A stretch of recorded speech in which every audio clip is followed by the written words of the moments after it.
주제는 성경 신학을 통한 체제 개혁의 길입니다. 이거 이제 좀 압축해서 한 이야기고 좀 더 풀어 이야기하면 성령께서 성경 신학에 의해 체제 개혁으로 지금까지 걸어오게 하신 길입니다. 그 밑에 주요 연역을 쭉 나열했는데요. 이것은 이제 우리 실무장로 회에서 성경신학 공부를 하게 된 그 내용을 중심으로 이렇게 주요 연역을 표현한 겁니다.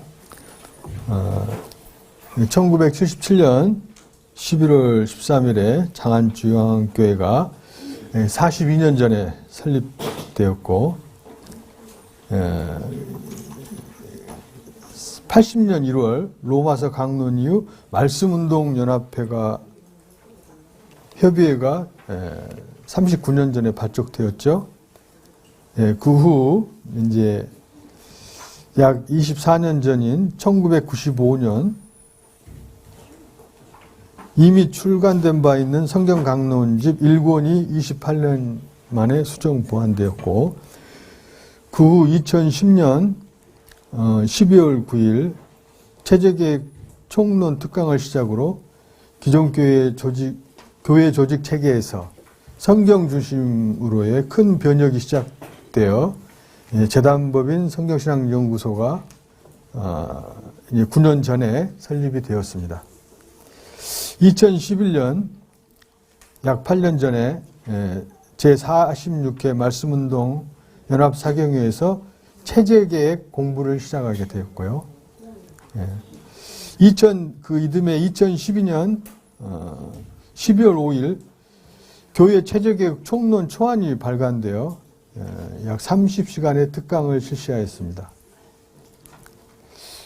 그 후 2013년 6월 1일 성경신학을 바르게 전송하고자 제1회 우리 이제 기지업 총회를 개최하게 되었죠. 6년 전입니다. 그 후 2014년 성경신학 죽창자이신 박용기 원로에 의해서 성경신학 총서가 5년 전에 완간이 되었고 같은 해 10월 13일 기독교 지도자협의회 제1회 포럼에서 교회 교육계획이 제창되어 토론회를 개최하였습니다.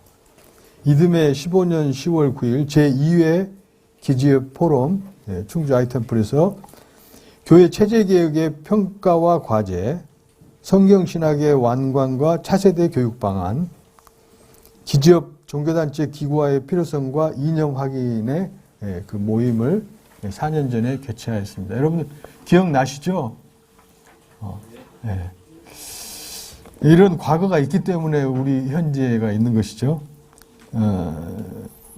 그래서 이제 드디어 이제 3년 전 2016년 9월 3일 우리 기지협 실무장로 회의에서 자체적인 성경 강론 성경공부 모임을 시작하였습니다. 같은 해 10월 1일 종교개혁 500주년을 맞아 교회는 왜 어떻게 개혁되어야 하는가라는 교회 개혁론 책자가 발간되었고 2017년 1월 1일부로 주일학교 교사 자원자에 대한 강제 면접을 시행하게 되어서 미임명된 교사로서 이제 교회 학교가 분립 운영되었습니다. 그런 이제 그 아픔의 과정이 3년 전에 있었죠. 그리고 올해 이제 4월 초에 그 의미분석 성경 개론 중국어판이 2000부 발행된 이후에 성경신학 총서 창세기 중국어판 발행이 시작되었죠. 그리고 금년 4월 달에 이 자리에서 제7회 기지협 포럼에서 그 언약 성취적 성경신학과 전통신학과의 대화의 시간을 여기 오신 그 목사님들과 같이 나눴습니다.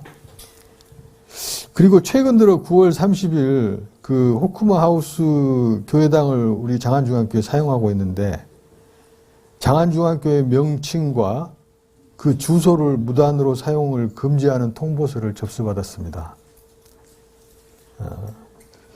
그래서 그러한 과정에 현재는 오늘 차세대 국방선교와 세계를 향한 세워져가는 그리스도의 몸된 교회를 바라보고 있습니다.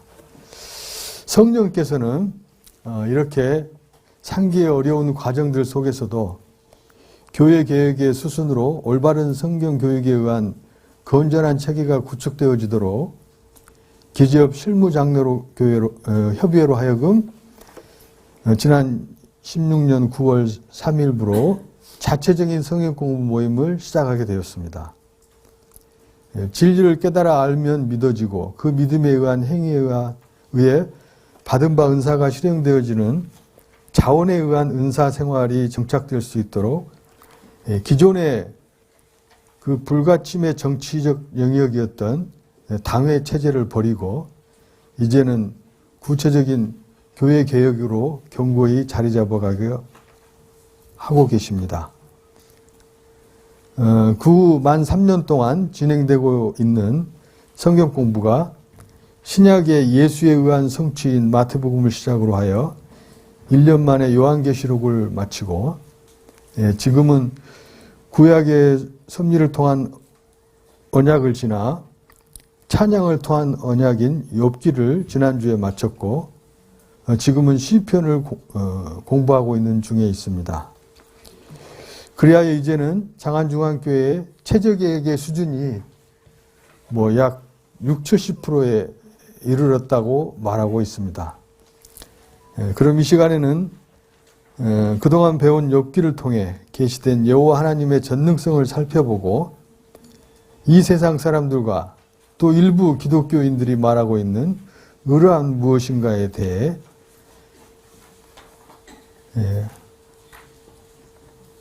그 성경만이 하나님의 말씀 로고스로 말하는 그 신광과 차이가 어떠한 차이가 있는지를 함께 생각해 보려고 합니다.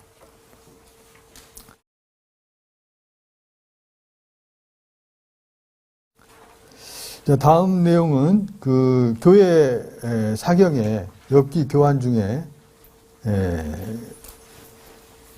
그 신관을 주제로 발췌를 한 내용입니다.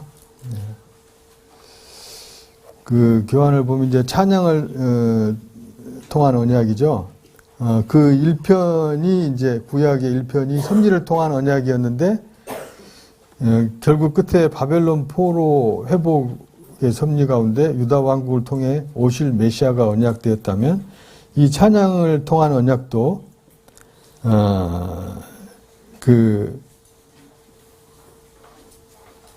하나님께서는 그 역사 섭리의 과정을 통해서 자신의 존재 방식으로서의 이미지를 드러냈는데 그 이미지를 우리는 여호와의 속성이라고 하죠. 그래서 이제 그렇다면 제2편 찬양을 통한 언약도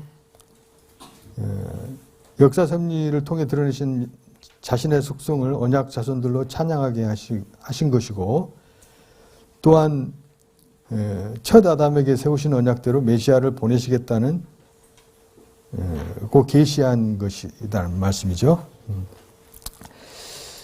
이렇게 찬양하게 하신 5가지 속성은 전능성, 신실성, 주권성, 영원성, 자비성인데 욥기는 작정하신 뜻에 따라 망하게도 하시고 흥하게도 하시는 여호와의 전능성이고 시편은 작정하신 뜻에 따라 언약하신 말씀대로 성취되기를 기원하게 하셔서 언약대로 이루어주시는 여호와 하나님의 신실성에 대한 찬양이고 잠언은 지혜를 주관하셔서 그 왕가를 세우고 세우신 나라를 다스리시는 여호와 하나님의 여호와 하나님의 찬양하는 거죠. 그 다음에 그 다음에 이제 전도서는 해 아래서의 인생들은 무익하지만 영원하신 뜻에 의해 모든 행사를 잘 되게 하시는 여호와 하나님의 영원성에 대해서 찬양하고, 아가서는 무조건적이며 변함없는 여호와 하나님의 은혜의 자비성을 찬양합니다. 그 다음 장은 그걸 이제 도표로 만든 내용이죠. 참고로 하시면 되겠어요. 이게 그 다음에 이제 참고하시고 4페이지 제1장 욥기 여호와의 전능성 찬양입니다. 역사 섭리를 통한 언약에서 북쪽 이스라엘이 분열돼서 멸망시키고, 그러나 다윗 왕조는 70년 동안 포로가 되었다가 다시 회복하여 유다 왕국을 통한 메시아가 오실 것을 역사 섭리 속에서 약속해 주셨고, 이번에는 역사 섭리를 통해서 언약하신 대로 성취해 주신 여호와 하나님의 능력을 언약 자손들이 찬양하도록 하는 내용을 통해 메시아를 언약하는 내용을 배우는 것입니다. 이렇게 언약 성취의 섭리, 역사 섭리 성취에서 드러나는 하나님의 능력은 이제 우선 5가지 같은 시기에 우리 욥기가 이 모세 시대, 족장 시대 인물이라고 하니까요. 사단까지 동원해서 의로운 자를 철저히 망하게 하시지만 다시 흥하게 하시는 여호와 하나님의 전능성, 그리고 언약 자손에게 세워주신 언약을 극심한 고난 가운데서도 바라며 기원하게 하는 성취를 찬양하는 신실성, 그 다음에 오직 여호와 하나님의 지혜로만 가능하다는 것을 찬양하는 주권성, 그 다음에 약속하신 나라는 반드시 여호와 하나님의 분명한 심판을 알고 그를 경외하도록 하심을 찬양케 하시는 영원성, 그리고 마지막으로 무한한 조건 없는 사랑과 어떠한 경우라도 버리지 않는 변함없는 사랑을 노래한 자비성이 이제 우리 찬양을 통한 언약이 되겠습니다. 그 중에서 먼저 욥기는 여호와 하나님의 욥의 극적인 생애를 통해 계시하시는 여호와의 전능성에 대한 언약 자손의 찬양 내용이고요. 오늘은 그 중에서 뜻대로 하시는 여호와 하나님이 성경을 통해 말하고자 하는 의라는 무엇인가에 대하여 이 세상 사람들과 일부 교회에서 말하고 있는 신관과 어떠한 차이가 있는지 이제 그 교환 중에 내용이 있고, 마지막 사경의 논술물 작성이라는 게 있는데 그것을 통해서 한번 그걸 작성해 보면서 살펴보려고 합니다. 어제 김상장 집사님이죠, 포항성진교회, 그분도 신관의 차이를 이렇게 배워서 이렇게 대응할 수 있었던 것처럼 저희 이제 장로회 성역공부 모임을 통해서도 그리고 공부하면서 이제 느껴지는 게 나중에 이야기하려고 했는데 결국 장안중앙교회가 교회 간의 차이로 인해서 분열됐다면, 교회관이 다르다면 그 성경관도 다르고 신관도 다른 거 아닌가 하는 그런 생각을 갖게 됐어요. 그래서 또 이 세상 사람들이 지금 대부분 말하고 있는 정의란 무엇인가, 의란 무엇인가에 대한 우리 성경적인 우리의 주관을 가지고 있어야 되겠다는 생각도 들고요. 이제 우리 사경의 교환에 보면 논술물 작성 질문이 있습니다. 여호와 하나님의 역사 섭리에서 사단은 어떠한 존재이며 하는 역할이 무엇인가? 그리고 욥의 네 친구들의 주장과 욥의 주장이 각각 어떻게 다른지 적어보고, 여호와 하나님께서는 욥에게 무엇을 책망하며 무엇을 깨닫게 하시는지 적어보자. 이거 학생들도 쓰는 문제예요. 예, 그래서 저도 이제 한번 욥기를 공부하면서 우리 공부하는 거 또 내가 공부하면서 이렇게 좀 의문 갖고 정리하고 싶은 것들을 한번 정리하면서 여러분과 함께 나눠보는 시간을 갖고자 이런 자리를 제가 하게 됐습니다. 그 첫 번째 질문에 대한 답으로 정리했는데, 사단은 하나님께 종속된 피조물로 하나님의 허락 없이는 아무것도 하지 못하는 무능한 존재로서 그의 역할은 오직 하나님께서 창세전에 작정하신 영원한 뜻에 따른 여호와의 언약을 역사적 사실로 성취해가는 수단으로 사용되는 과정적으로 택하신 그 하나님의 자녀를 징계하는 도구로 사용되어진다라고 정리했습니다. 다음 장 5페이지.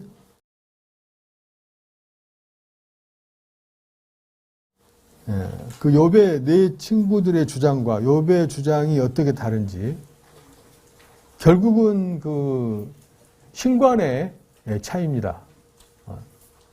그 신관은 성경관에 의해서 이제 나오는 거죠.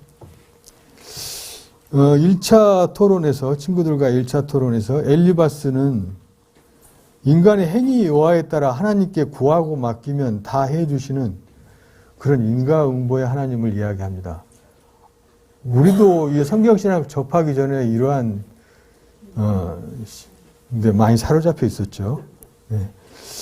그런데 욥은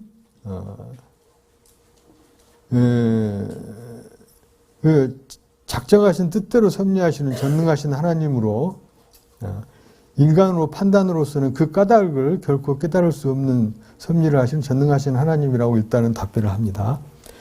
그리고 이제 두 번째 친구 빌닷이 마찬가지로 인간의 행위에 따라 하나님께 정직하면 형통하고 그렇지 않으면 심판하시는 똑같은 인과응보의 하나님. 여기에 이제 대표적으로 욥기 8장 7절의 말씀 기억합니까?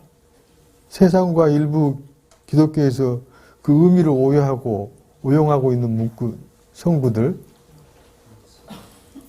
내 시작은 미아가 했으나 나중은 창대라. 이거 빌닷의 이야기예요.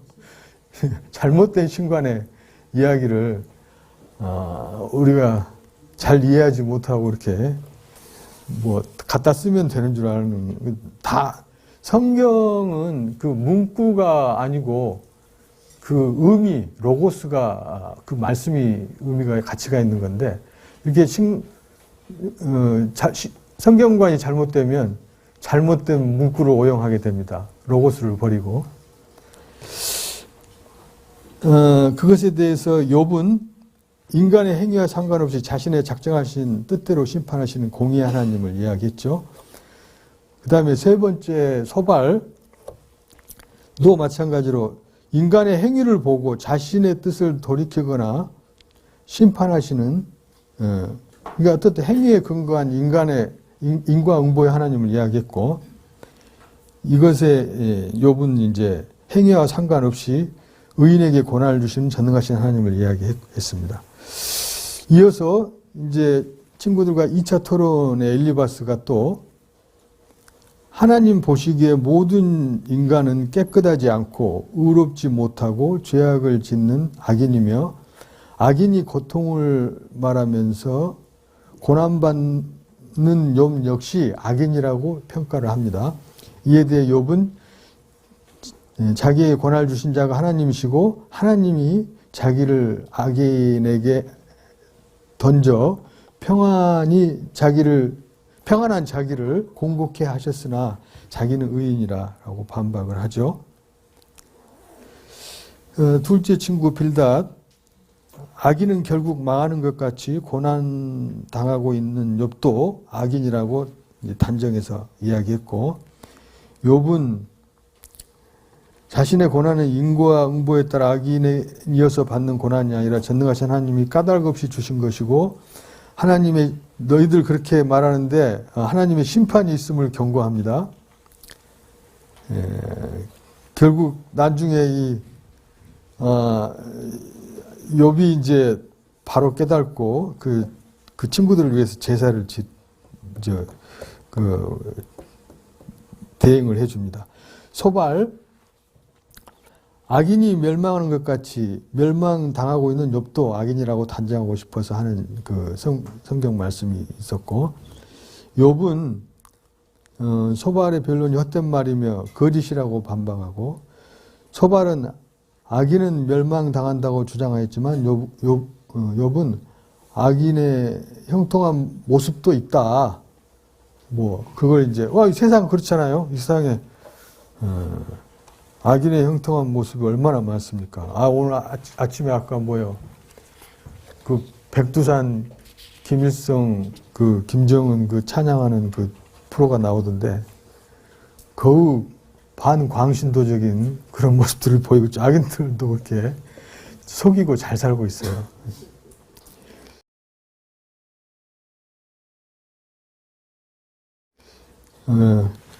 이제 세 번째 친구들과의 토론에서 엘리바스가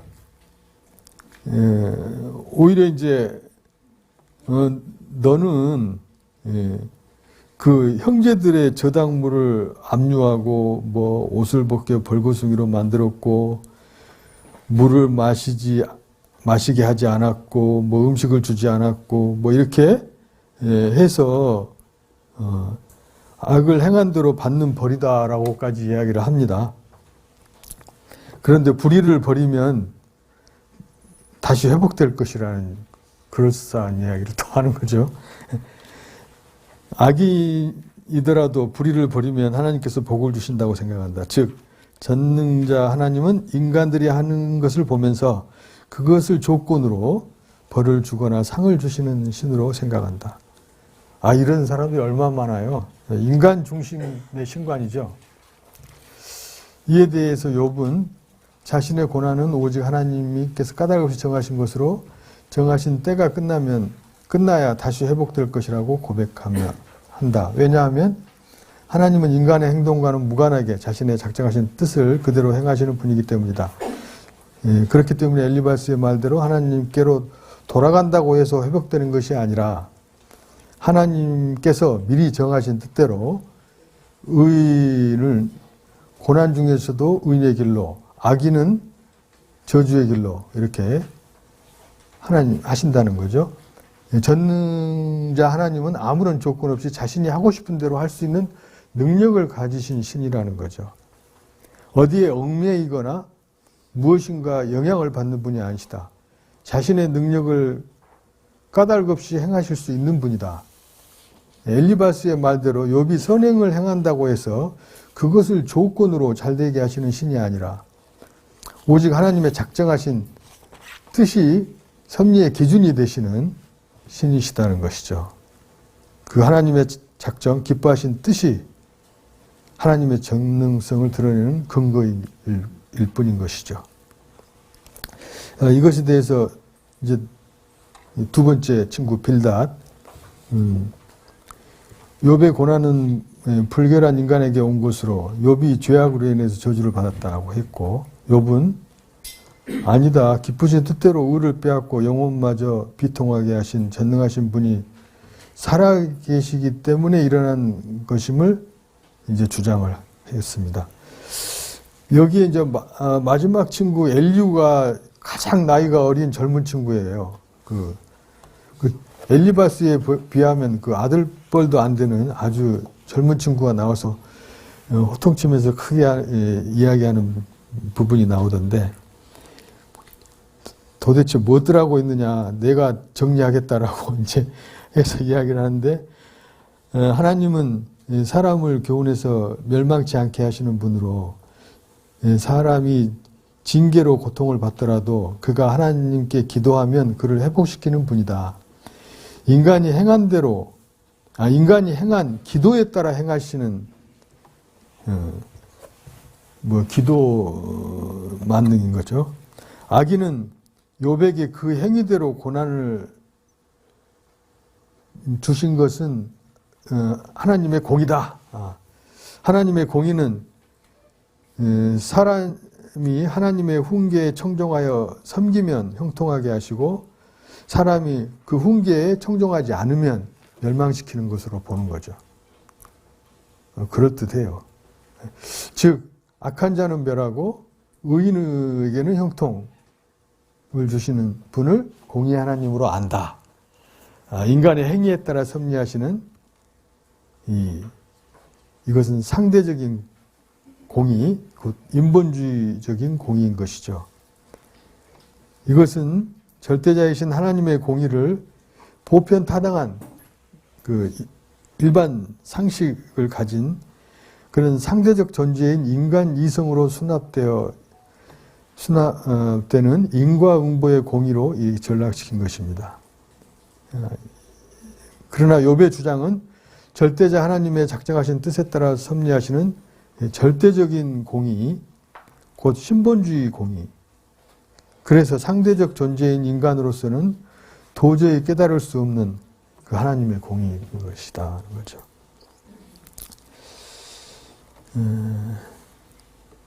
이건 이제 그 앞으로 오실 메시아를 예표하는 것이기도 하죠. 욥을 통해서.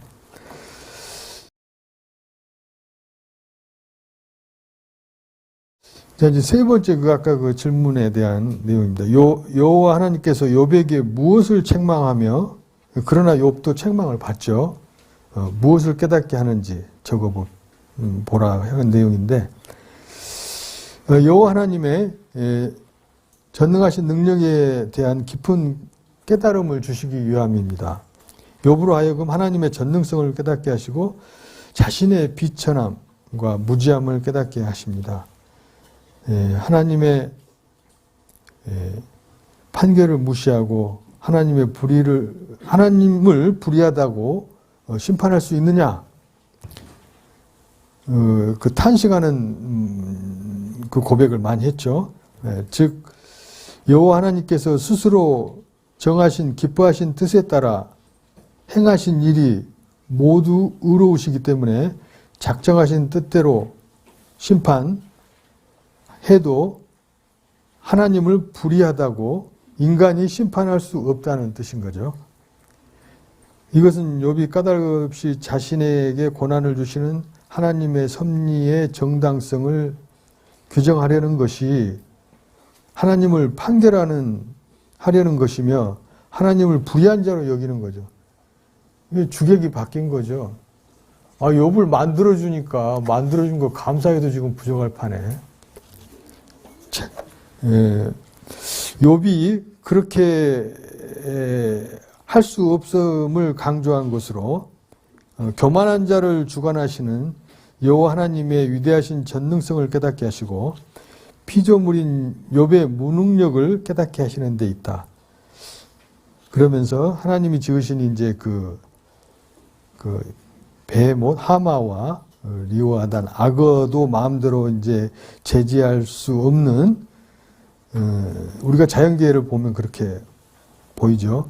무능한 한 인간이 그 동물을 지으시고 주관하시는 전능자 하나님과 맞서서 하나님께서 하시는 일에 대하여 변론할 수 없는 존재임을 절실히 깨달아야 됩니다.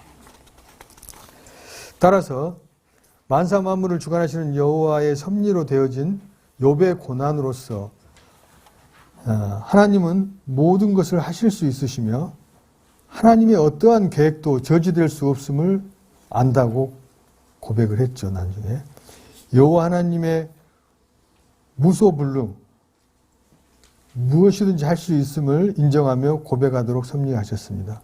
욥은 자기가 깨닫지 못하고 너무 기묘하여 알지 못하는 것을 말하였다고 하면서 자기가 알지 못해서 묻는 것을 깨달아 알게 해주시도록 내가 뭘 모르는지도 모르겠다. 그걸 깨닫게 해달라고 이제 강구하게 된다. 그게 바른 자세죠. 욥으로 귀로 듣기만 하였던 하나님을 눈으로 볼 수 있을 만큼 하나님에 대한 지식이 성숙하게 이제 되어서 자기의 무지에 대해 스스로 경멸하면서 티끌과 재 가운데서 여호와께서 자기의 잘못을 회개한다라고 고백하도록 섭리하게 해주셨어요. 이러한 욥의 회개는 하나님께서 선악간에 어떠한 일이라도 다 하실 수 있다는 사실을 솔직히 인정하지 못한 죄. 근데 저도 그 빠삐용 영화에서 그 기억나는 게 세월을 낭비한 죄라고 그거는 이야기했는데 그거는 하나님을 모르는 죄입니다. 그리고 솔직하게 인정할 수 있는 능력조차도 욥에게 있지 않는 무능한 존재. 그 하나님을 인정할 수 있는 능력도 자기에는 없다는 그런 무능한 것을 솔직하게 고백을 한 거죠. 하나님께 하시는 일은 선악간에 어떠한 경우라도 한가할 수 없다는 사실을 몰랐던 것이죠. 욥의 세 친구의 잘못은 용서해 주시고 또 하나님은 절대적으로 보면 엘리후 마지막 그 젊은 친구 엘리후의 잘못은 용서하지 않으신 것을 보여줘요. 그 욥이 대신해서 제사를 이제 여호와께 드렸는데 이처럼 여호와께서는 인간의 행위의 조건에 아이 또 똑같은 네 사람인데 왜 세 사람은 그 욥을 통해서 그 사하시고 엘리후는 또 그러니까 행위의 조건에 따르지 아니하고 여호와의 작정하신 뜻에 따라 용서하기도 하시고 용서하지 아니하게도 하시는 주권자이시고 전능하신 분이시며 여호와 하나님은 까닭 없이 오직 작정하신 뜻에 따라 섭리하시는 전능한 분이시다는 거죠. 하나님께서 인간으로 하여금 강팍게 하시죠. 하셔서 범죄케 하신다 하더라도 인간은 하나님께 항변할 수 없다는 거죠. 하나님께서 온 우주 안에 일어나는 온갖 일을 다 주관하시며 섭리하실 뿐만 아니라 이 땅에 일어나는 전쟁과 평화를 비롯해 민족 국가들의 흥망성쇠는 물론 개인의 일생에서 일어나는 선악간의 온갖 잡다한 모든 것을 주관하시며 섭리하신다. 엄청난 베이스인 것 같습니다. 육에 속한 행위나 영에 속한 행위의 일체도 하나님께서 주관하고 섭리하신 것이죠. 사단 그랬으니까요. 여호와 하나님께 대한 지식은 인간 스스로의 이성적 능력으로 연구해서 깨달아 알 수 있는 것이 아닌 거죠. 전능자 하나님 스스로가 깨닫게 해 주셔야 알 수 있는 것이다. 네. 따라서 여호와 하나님께 대한 지식은 인간 스스로의 이성적인 능력의 연구 결과로 얻어지는 것이 아니라 여호와 하나님께서 스스로의 영광의 계시를 통하여 깨닫게 하시는 은혜의 결과일 뿐인 것이죠. 여호와께서 욥에게 직접 가르쳐 주신 지식은 욥의 생애와 천지 만물을 전적으로 주관하시는 여호와의 권능의 영광을 직접 눈으로 보며 파악한 이제 절대 직관적인 성숙한 지식에 이르게 하신 거죠. 욥은 하나님께서 직접 그의 생애와 피조 세계에 대한 섭리를 직접 보고 파악하도록 섭리해 주심으로써 하나님의 섭리에 대한 직관적인 성숙된 지식을 얻게 된 것입니다.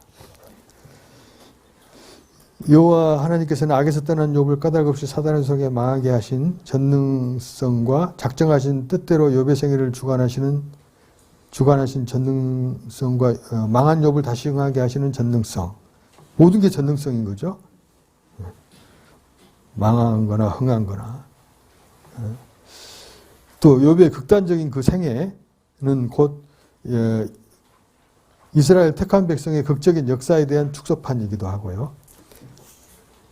그리고 앞으로 장차 오실 메시아가 십자가에 죽으셨다가 부활하실 것에 대한 예표로서의 모형과 그림자이시기도 한 거죠.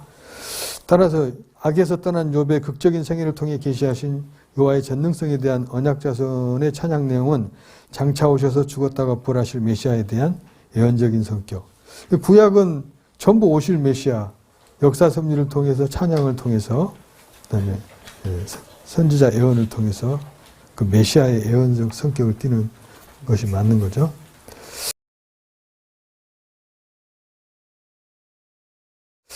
자, 이렇게 여호와의 전능성 찬양을 공부하고 난 소감입니다. 오늘날 우리가 살아가고 있는 이 세상도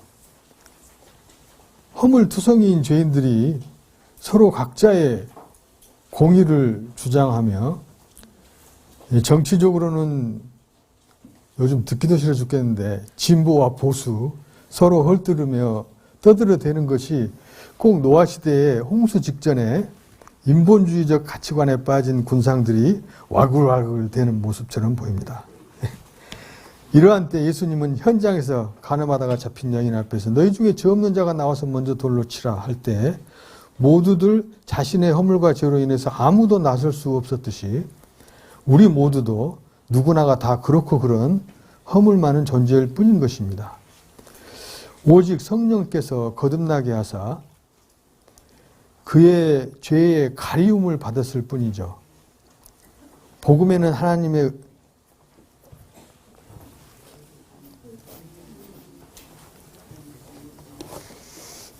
요즘 이제 우리 중서 모임에서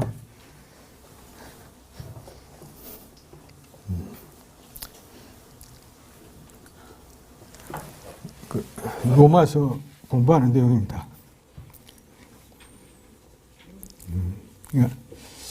여기서 하나님의 은은 언약대로 오신 예수가 그리스도의 심이 믿어지는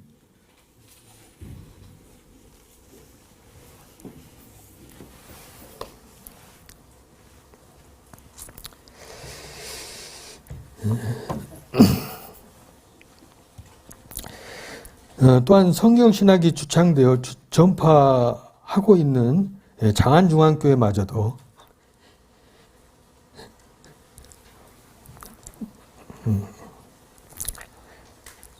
서로 다른 소견의 공의를 주장하며 점점 분열되어져 가는 안타까운 현실에 아픈 과정을 겪으면서 욥의 내 친구들의 주장과 같이 서로 각자가 알고 있는 공의의 신관이 성경적 기독교에서 말하는 신관과 과연 어디서 어떻게 달라졌는지 그 차이를 바로 알아가며 정립하고 또한 싶어졌습니다. 그리고 이같이 교회가 분열된 원인이 분명 교회 간의 차이였다면 선행적으로 기독교 진리의 원천인 성경관에 의한 신관도 분명한 차이가 있으리라는 생각이 들었습니다. 그리하여 이제 이번 기회에 다시 한번 성경적 기독교 책자에서 언급된 그 신관의 내용을 바로 정립하여 어떠한 선행의 조건이 아닌 오직 하나님 자신의 작정이 근거와 기준이 되시는 그 의란 무엇인가를 재정립하고자 합니다. 그래서 기독교 성경관에 보면은 여러 가지 성경도, 성경에는, 그 다음에 성경은, 성경만이죠. 기독교 신관은 같은 종교를 가진 신자들 간에도 전혀 다른 신관을 가지고 있는 경우가 허다하다. 그것은 사람마다 나름대로의 생각이나 철학적 바탕에 의해서 주관적 신에 대한 관념을 가지고 있는 데서 나타나는 현상이다.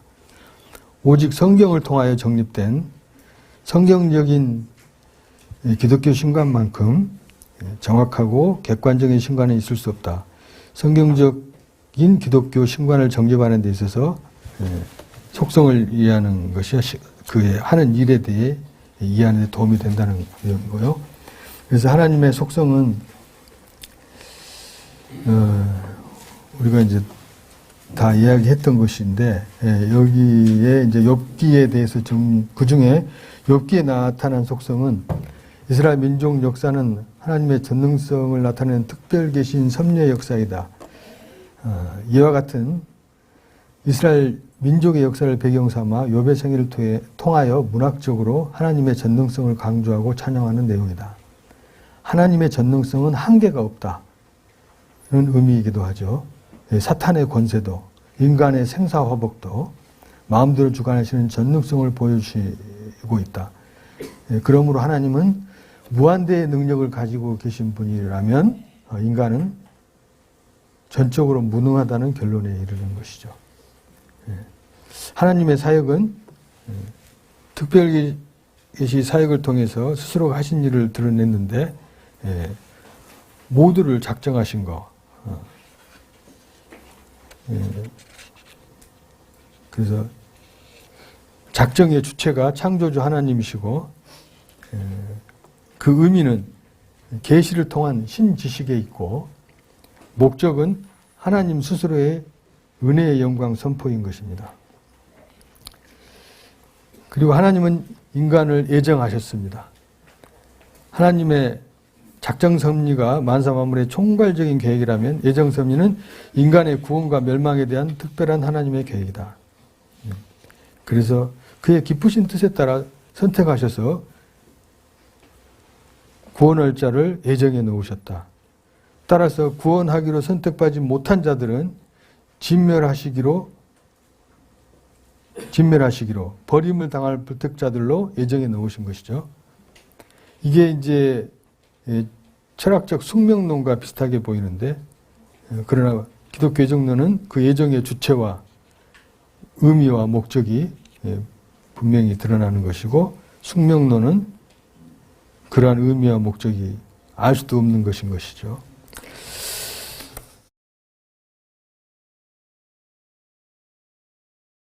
자, 세 번째, 하나님은 작정을 이루신다. 지구는 물론이고 그 길가에 이름 모를 들꽃이나 눈에 보이지 않는 작은 소립자나 새겨 내리기까지 작정에 따른 섭리의 영역밖에 있는 것이 없다. 그런데 진화론은 무신론이나 유물론의 기초를 두는 학설이기 때문에 유신론적 입장을 취하는 창조론과는 판이하게 판이한 견해를 보이는 것이죠. 우주의 운행, 광물, 식물, 동물, 인간 등의 생성 과정들도 일일이 주관하고 섭리하시는 겁니다. 이와 같이 하나님의 섭리는 모두가 그의 전능성과 주권성에 의한 사역인 것입니다. 마지막으로 하나님은 예정을 이루십니다. 하나님께서 창세전에 그리스도 안에서 그의 백성을 선택하셔서 구원하시기로 예정하시고 나머지는 버리시기로 예정하신 뜻에 따라 이루어져가는 섭리를 하신다. 저도 이게 참 마음이 아파요. 우리 그 친척들이나 가족들 중에도 또 뭐 심지어는 자기 자녀까지 해도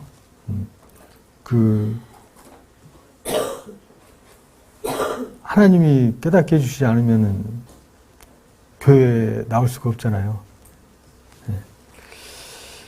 이와 같은 섭리의 과정에서 하나님께서는 스스로의 전능성과 주권성은 물론이지만 특히 하나님의 신실성과 영원성과 자비성과 같은 속성들을 뚜렷하게 나타내어 계시해 주고 계신다.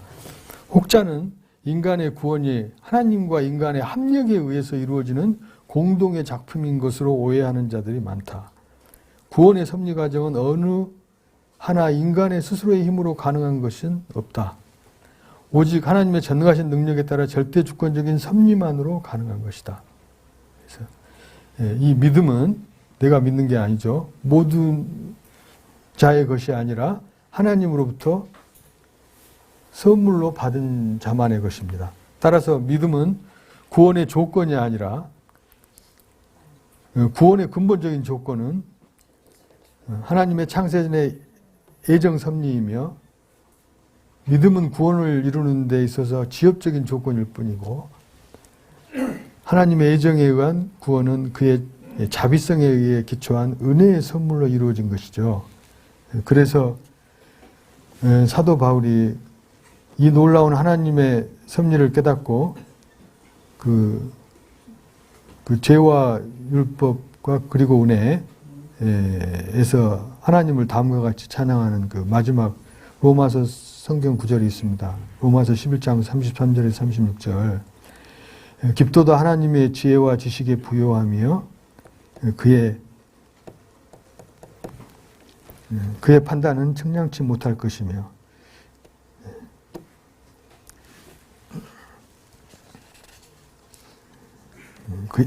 그의 길은 찾지 못할 것이로다.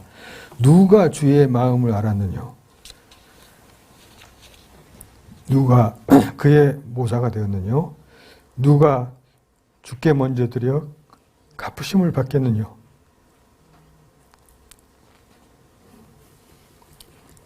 이는 만물이 주에게서 나오고 주로 말미암고 주에게로 돌아갑니다. 영광이 세세에 있으리로다. 그에게 있으리로다. 이런 말씀 있죠.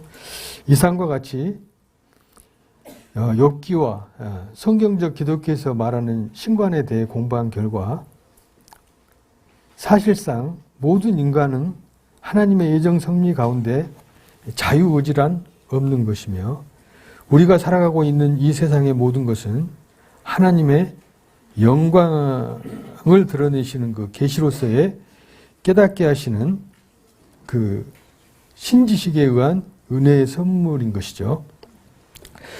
그러므로 이 세상과 일부 기독교에서 말하고 있는 인간의 행위에 따라 섭리하시는 상대적인 인본주의적 공의로서의 의란 무엇인가는 성경에서 말하고 있는 절대자 하나님의 작정하신 뜻에 따라 섭리하시는 절대적인 공의, 신본주의적인 공의와는 거리가 멀죠. 그 하나님의 의와 진리의 거룩함과는 근본적으로 거리가 먼 겁니다. 따라서 우리는 에베소서 그 4장 21절에서 24절, 우리가 교회가 이제 분열돼서 저쪽 교회에서 우리 장안중앙교회 이름과 주소를 사용하지 말라고 해서 마지막에 우리 심재명 장로님이 그 다른 코멘트에 성경 말씀입니다.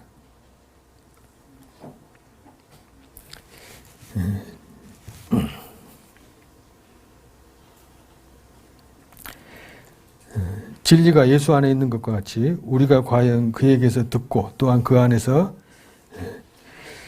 했을 텐데 우리가 유혹의 욕심을 따라 썩어져가는 구습을 쫓는 옛사람을 버리고 오직 심령으로 새롭게 되어 하나님을 따라 의와 진리의 거룩함으로 지음을 받은 새 사람을 입음으로써 그리스도의 몸된 교회의 지체가 되어 하나님의 절대적인 뜻과 그 구체적인 내용, 곧 하나님의 정하신 의로운 계획과 그의 뜻의 구체적인 설계 내용대로 진리의 생활과 체제로서 무장되어 투쟁하며 승리하는 날까지 이루어져 나갈 것입니다. 이상과 같이 이제 우리는 은혜로 받은 그 선물로 인해서 이 모든 일에 그 하나님의 일과 하나님의 공의를 알았으니 우리의 신랑 되신 그리스도의 사랑의 강권함 속에서 범사에 감사함으로 여호와 하나님을 경외하고 찬양하는 영원한 절대 진리의 가치 속에 그 여호와 하나님의 작정, 깊으신 뜻 가운데서 지금까지 걸어오게 하셨고 앞으로도 걸어가게 하실 이 모든 이 모든 일들이 또한 이제 60-70%지만 100% 성취되어져 가고 있는 과정임을 알아 또한 믿음의 눈으로 바라보면서 나아가게 됩니다. 나아가게 하시고 있습니다. 이상입니다. 네.